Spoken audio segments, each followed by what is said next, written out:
What's up guys, and welcome to another video. Today we'll be talking about Qiyana according to rank, meaning what is the difference between Iron, Bronze, Silver, Platinum, Emerald, Diamond, Masters, GM, and Challenger.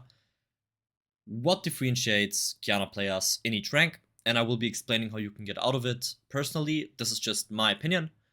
It can be that this does not apply to you, so please don't comment something like, this does not apply to me, I'm this or that. I personally believe this is 95% true for the majority of players. You could be an exception, even though, as I said, 95% chance that you are not an exception, in my opinion. I learned this from coachings and from playing in these ELO brackets as well, from seeing friends play in those ELO brackets, and just from having a lot of experience with this champion, generally speaking.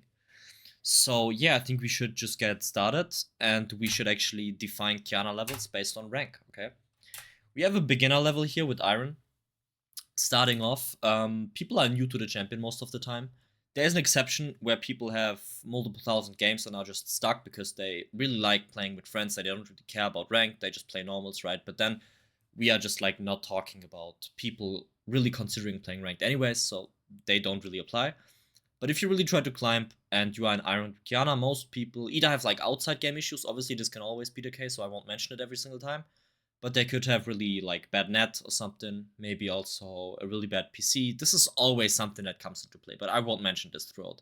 You have to note that these are all Qiyana specific things. I'm not talking about general issues in a ranked journey, which is like ranked anxiety or maybe having personal problems, stuff like that. Like that's like out of the way. We are only talking about Qiyana problems, okay? So people are new to the champion most of the time. They are overwhelmed by the combo amount and execution, and they are just starting to learn the champion, basically. They don't understand the champion identity or her reference points. What are her reference points? I mean, it's actually pretty simple. Minimize in lane, abuse enemies if you can. That's this opportunistic mindset. So you have to get into the game with a mindset of, I can't kill my enemy, but I'm looking out for mistakes, and if they mess up, I'll still punish them. So that's the mindset that I like to have. Actually learned this within the MLA from like Coach Curtis. This is just a great mindset to have on assassins generally, because most assassins actually lose lane. But if you minimize properly and you see one mistake, you can like boom, go in and just one shot the enemy. Or like at least get a good trade in, maybe get a good reset because of it, and so on and so on. But that's what you want to do with Qiyana. Minimize in lane and then play towards team fights and side laning towards neutral objectives. That's the main idea of Qiyana. It's like not more. Like her reference points are really clear, and that's also why I believe she's actually a good champion for newer players to pick up. But like learning the combos can take a really long time. So the mechanical aspect of things, and also skirmishing can be played in really various ways. So that's also quite hard. But I think her reference points are quite clear. So she's I think she's a decent champion to learn as a beginner, but not the best for sure. Like I would say she's a nice middle ground. Then you actually have matchup knowledge, which is very limited. People don't know anything about matchups, I feel like. They don't know how to abuse enemies if they waste abilities. That's like the biggest point. They don't see those trading windows. Then you have no usage of any fundamentals, and this is not a problem. Before you apply fundamentals, you need to learn matchup. You need to learn the matchups properly, and you need to learn Qiyana's champion mastery properly. That's the main thing. So champion mastery comes before fundamentals, in my opinion, because you can't focus on fundamentals if you're caught up thinking about which combo you are going to use, stuff like that. You want to use your entire brain onto fundamentals and learning them, and you can't do that if you are caught up with the champ.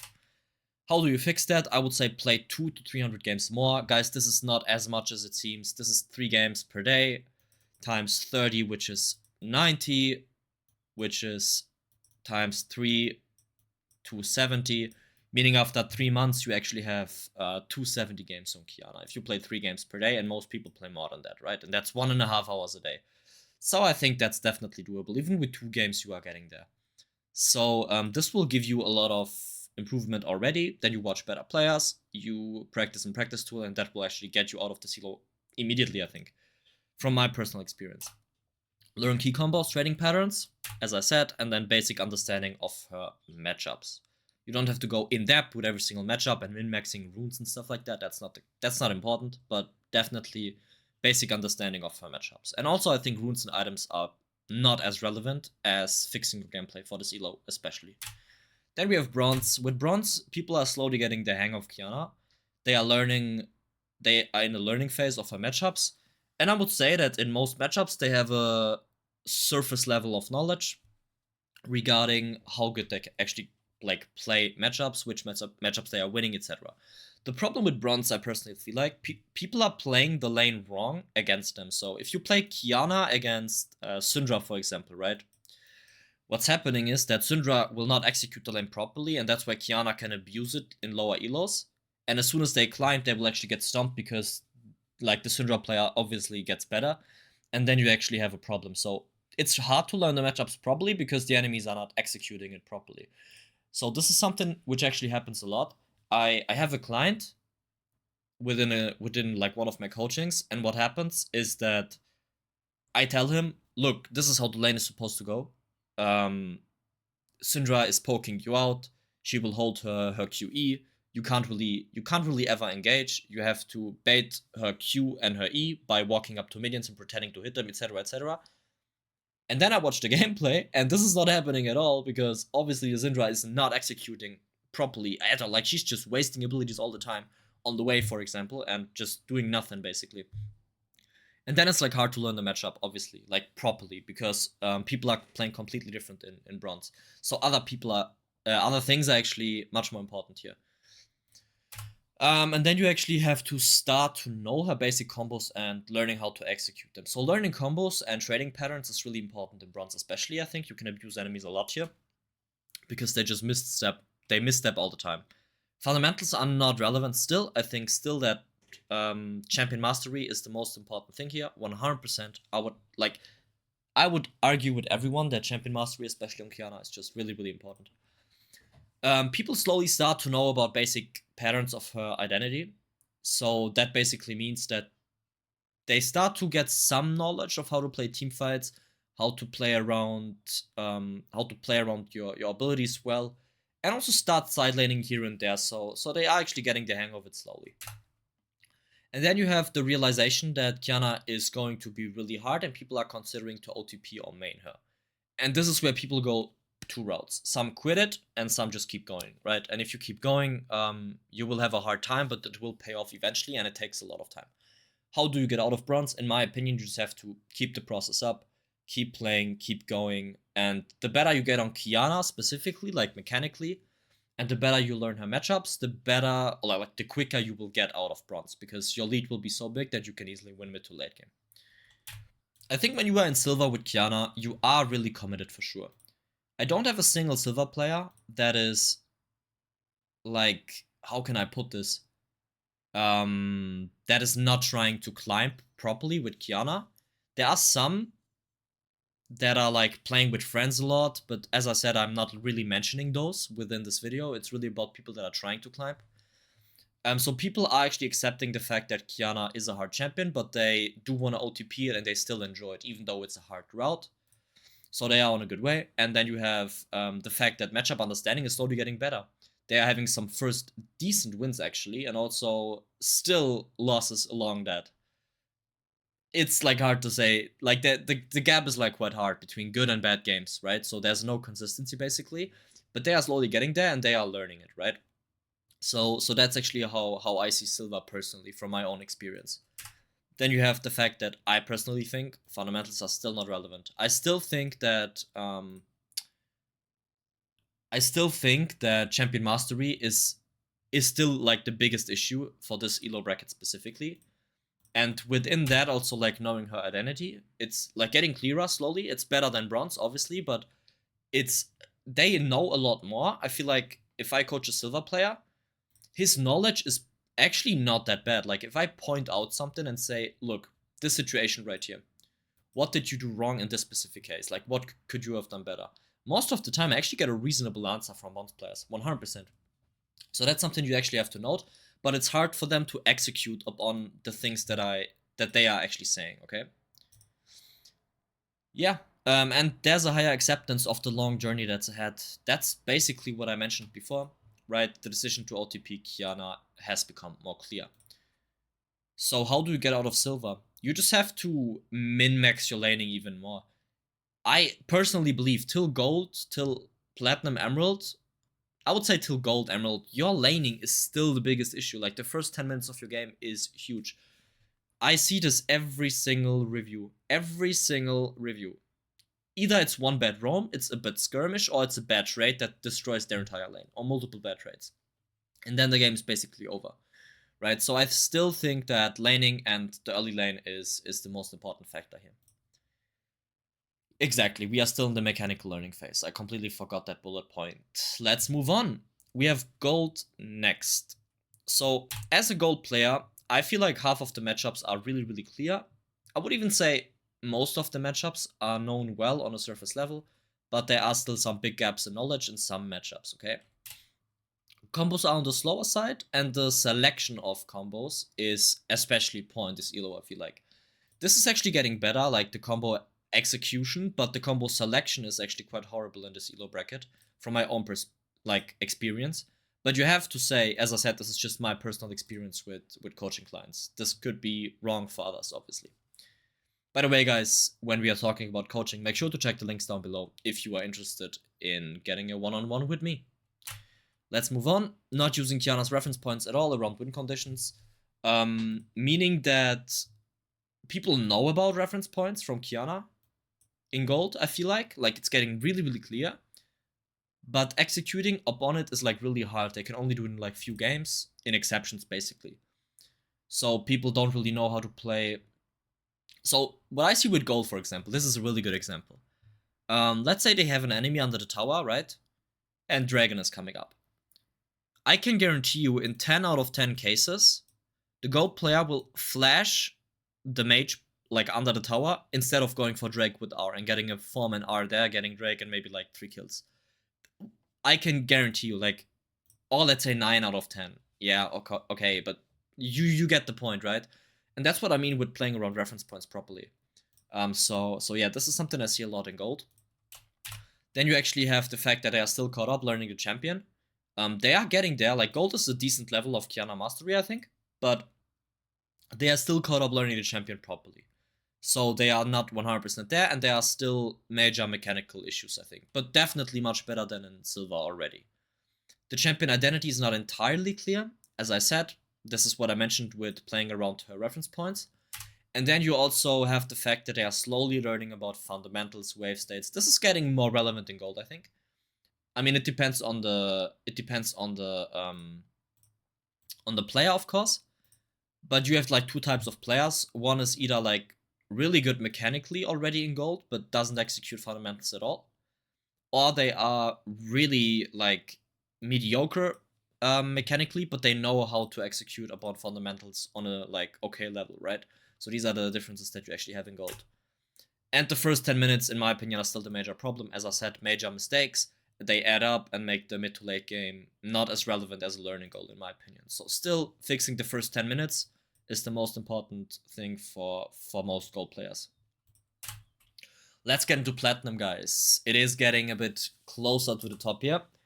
I think that most of the matchups are well known here. Like 60-70% of the matchups are well known. There are some clear gaps, but they are getting like considerably smaller compared to gold. Combos are like at 70-80% here speed-wise, I think. There are some platinum players that I coached that had like insanely good combos. I'm not gonna lie. They had like really, really fast combos. They were like 95% there. The selection is good most of the time, but still lacking in some cases, okay? And also I feel like skirmishing is a big point in platinum. People are all over the place often. And the combo like selection in skirmishes and your grass usage is just big here.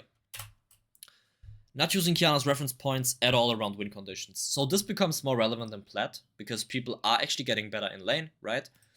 And I think that the lane is getting decent in this elo bracket. And that's why you actually have to play around Qiyana's reference points a lot more and play around win conditions, okay? Whoops, excuse me. Oh, excuse me. Okay. So, meaning that you have to play around team fights a lot more.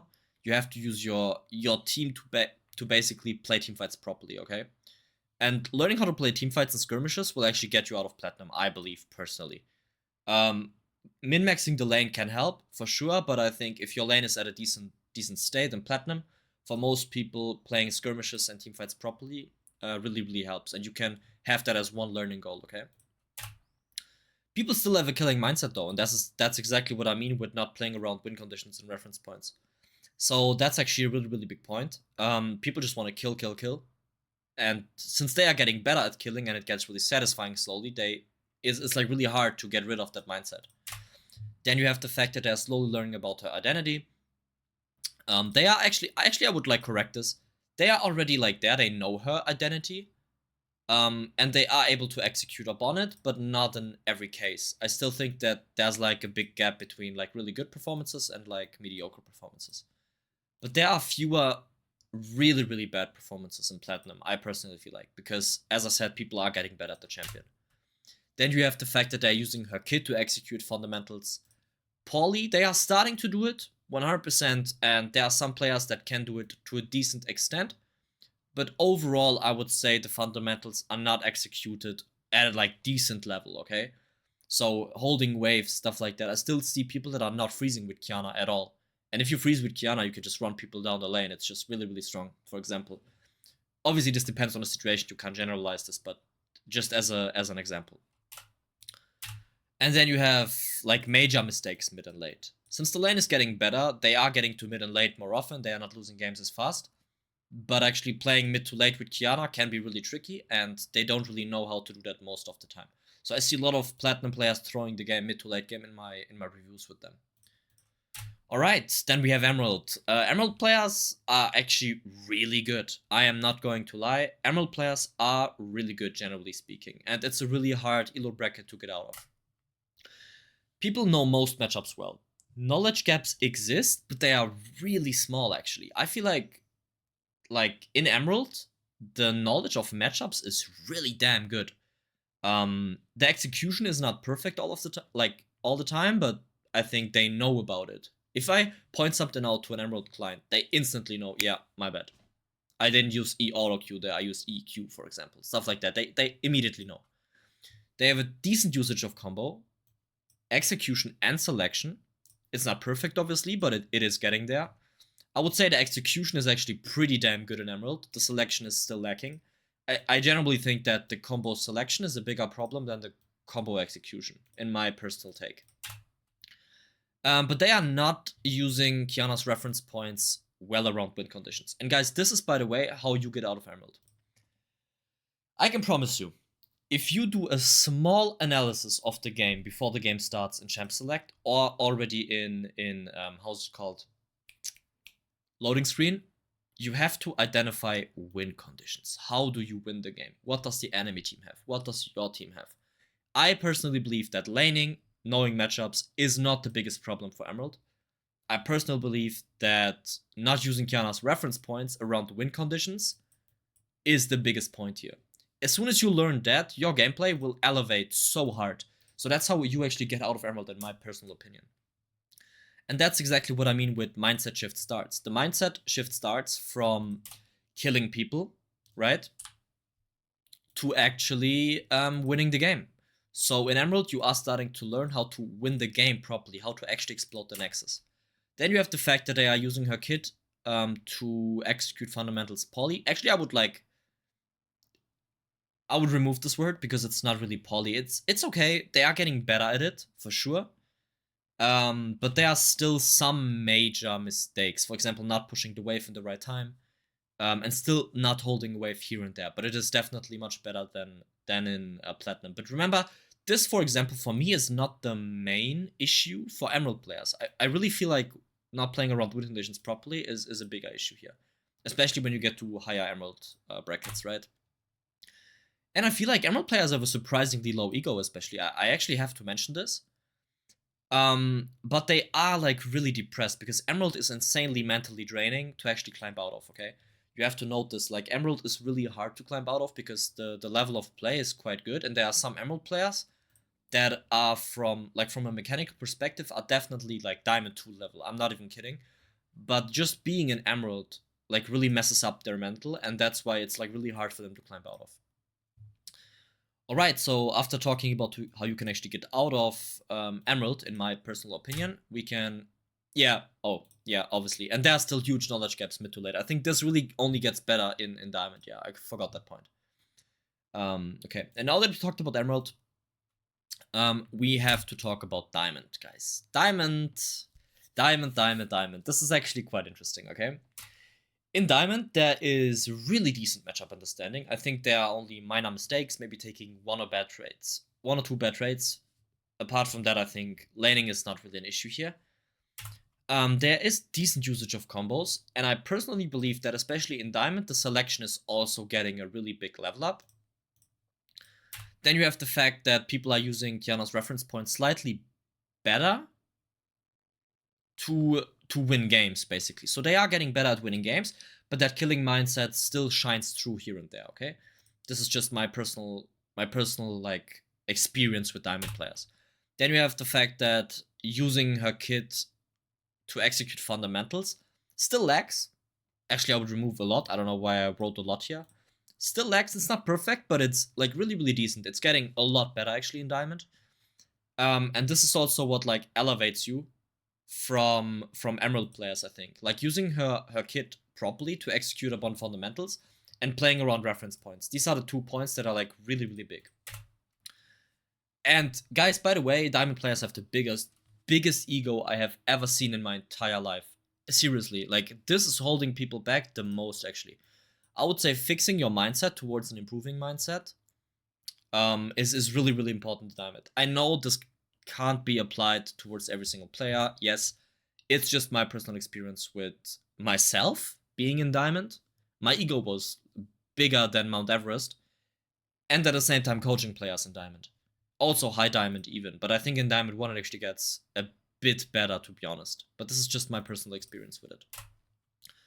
And then you actually have like extreme spikes in gameplay. I've seen some Diamond performances where I was like, damn, this could be a GM game actually. I'm not even kidding, like, wow. And then I have some Diamond games where people are like playing Emerald performances over and over.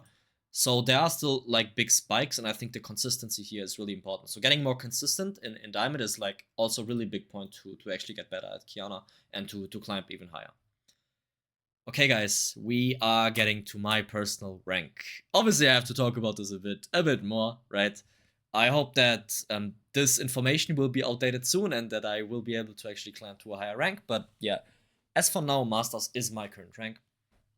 So guys, when we are actually talking about Masters, I personally feel like I have very good matchup understanding. I will just talk about this from my personal like experience, from my personal perspective, and from how I am currently, okay? And also, I have like 1 or 2 other Master players that I saw, that I coached, and I saw a lot of Master games from Qiyana in like, from VODs, and I like compare them to my games, and I see a lot of parallels actually. I personally feel like the matchup knowledge is really, really good. Like that's just minor mistakes. For example, learning about minimizing on an advanced level really helps you in Masters.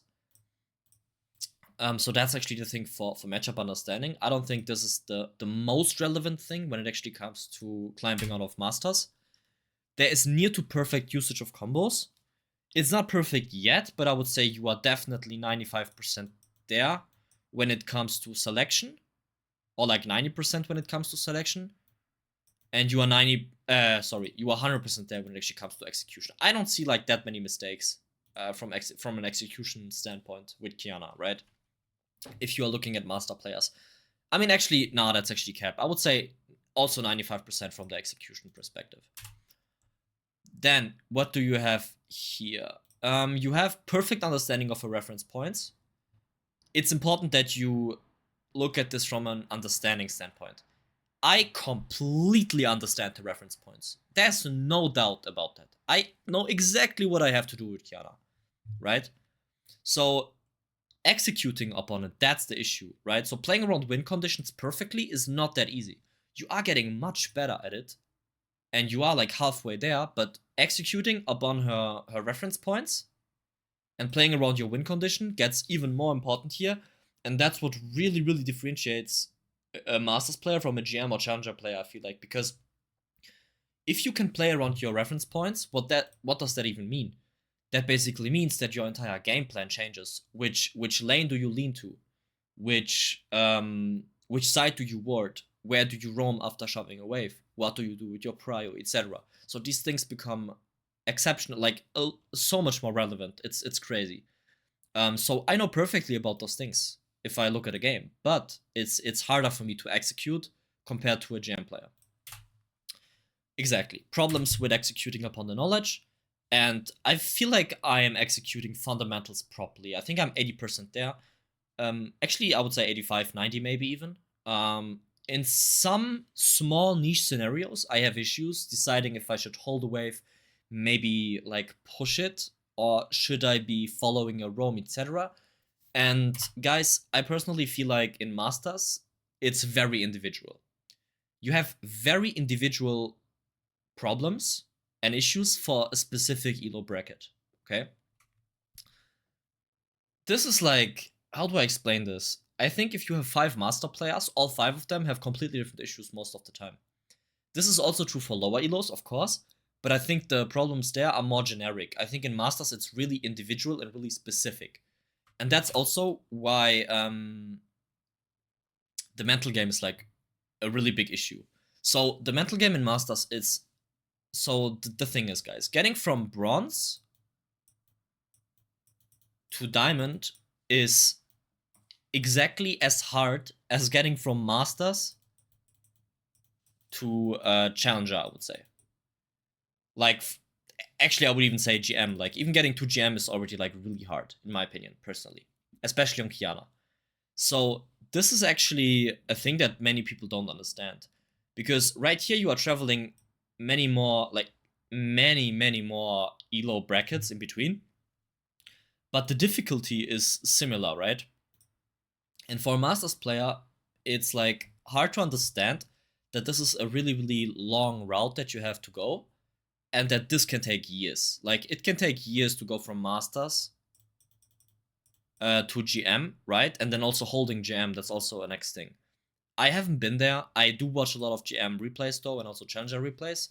So I do think that with my overall game knowledge and just comparing myself to GM and challenger, and also talking to coaches that basically have been challenger for multiple seasons, I know what the difference is between a masters, a GM, and a challenger player.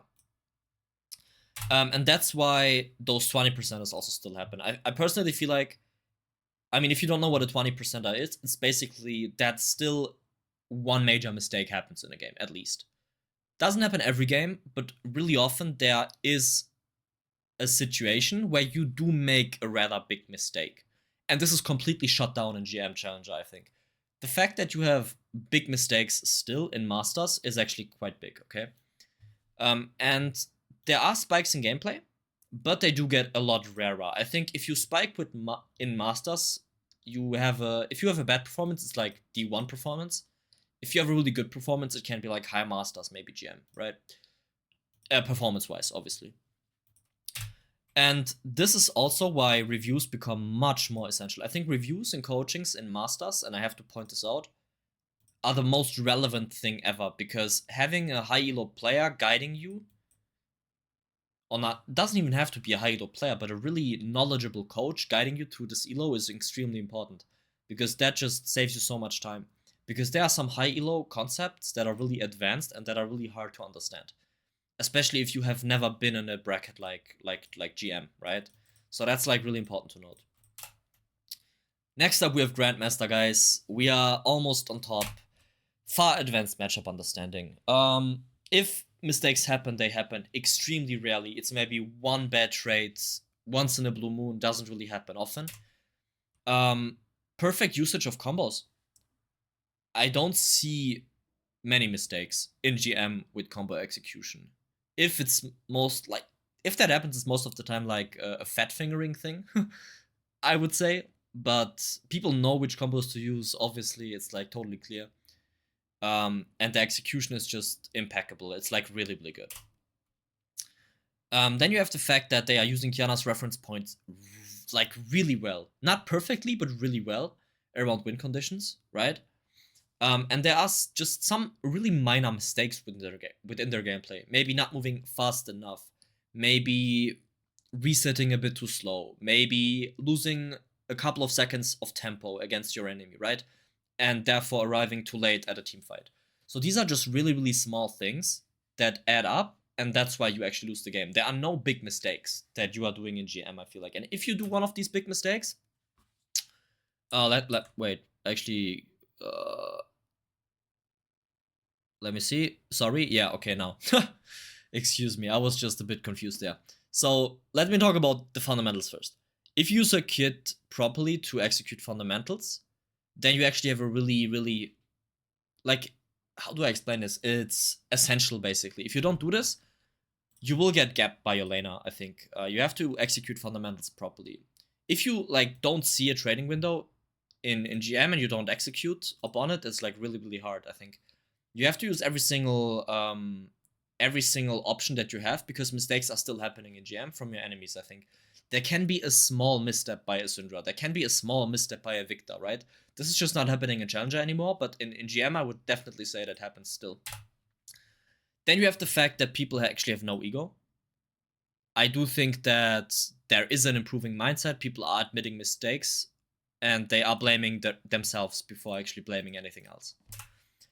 And then they basically have close to perfect gameplay. I mean, there are, as I said, multiple minor issues adding up, but there are no 20%ers that I talked about before in Masters. Exactly. 20%ers are extremely rare, and they cost the game immediately if they happen. Guys, next up we have Challenger. This is the desired dream by many, including me. And this is just far advanced matchup understanding. There are no questions asked. If I ask a Challenger Qiyana, okay, you play against Victor, what do you do? They can instantly tell me, runes, playstyle, starting item, how do I win the game, reference points regarding the lane. They can instantly tell me, how do I trade, when do I trade, can I trade, what's the perfect level to trade, etc., etc. Like, they are just insanely knowledgeable when it comes to matchups, okay? I would actually say my knowledge regarding matchups is definitely here. This sounds capped, but it actually is. They could just execute upon it perfectly. Like, it's just impeccable. They have perfect usage of combos. Not much more to say. They use combos perfectly in every scenario, and they select the right combos every single time. And if they don't, the game is basically over. And that's the thing about Challenger. One minor mistake, and you're dead. The game is over. Using Qiyana's reference points perfectly around win conditions. They just have a game plan instantly when they see the two enemy teams. So they see team 1, they see team 2, and they know, okay, we win the game this way. If that doesn't work, we can have F15. That's basically how it goes. And they base their entire gameplay, how they basically play Qiyana, around this idea. Then you have the fact that they're using her kit to execute fundamentals perfectly. I mean, there are no questions asked. They know exactly when to hold a wave, when to push a wave. I mean, that's just, obviously, guys, they're not doing mistakes there. They just know exactly when to sacrifice things as well. Like, that's also really, really important, okay? They know exactly, and I see this really often, they sack a wave, and it always works. And, bro, like, how do you know that? And you know why? Because they have untouched experience. And that's the thing. They have so much experience on this champion and of, like, things that happened in the past. They know exactly, okay, if I go for this play, the chance of it working is like 95%. And that's, like, also when they sacrifice a mid lane wave and win the game of that, for example. So they know exactly when to sacrifice properly. And also, guys, no ego. I personally feel like, there are always exceptions, don't get me wrong. There are some Challenger players that are, like, insanely frustrating, I think, also streaming-wise. Don't want to call out any names, but it can be a bit annoying, to be honest. They are just really talented, but really, really ego-heavy. But I think 95% of this elo bracket, they are, like, no ego, improvement mindset, immediately knowing when they do something wrong. You see this with Nemesis a lot, for example. Obviously, he's not a Qiyana player, but instantly when he makes a mistake, bro, instantly, he's like, my bad. I messed up. This was a mistake. This was game losing. Stuff like that. And when he loses the game, he does not complain. Because he saw that one mistake that he did, like the 2 minions that he missed, from an XP standpoint, the level that he didn't get because of it, the solo that the enemy got because of it. And that's why he decided it's his fault and he would never complain about anything else. And that's why like being a challenger is actually like really hard. You have to acknowledge that you have to play perfect to actually win the game. And that's exactly what this adds up to. Impeccable gameplay. It's just, yeah, guys, it's just impeccable gameplay. That's just everything perfect with this. You don't make any mistakes. If you make a mistake, you can obviously always come back, but the game gets considerably harder after that. And enemies abuse you all the time, basically. It's like really, really hard to execute. Alright guys, and that wraps it up for today. I know it's a really long video, but I think this is extremely helpful for you guys. If you enjoyed, make sure to leave a like and subscribe. Check out my coaching link in the description, and I wish you all a wonderful day. Peace out, and I'll catch you in the next one.